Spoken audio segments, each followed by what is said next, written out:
13 июня в пятницу состоятся выпускные вечера во всех учреждениях образования нашей страны и в нашем городе в том числе.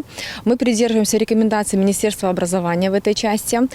Большинство мероприятий пройдут на базе учреждения образования и будут организованы силами учреждения образования. 4 учреждения организовали мероприятия на базе Центра дополнительного образования детей и молодежи и учреждений культуры.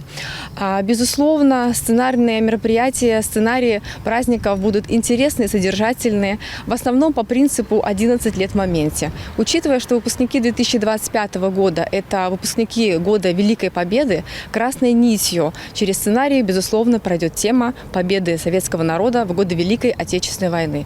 Наши дети должны помнить, что они наследники Великой Победы, и чтить, и хранить, и передавать эту память из поколения в поколение.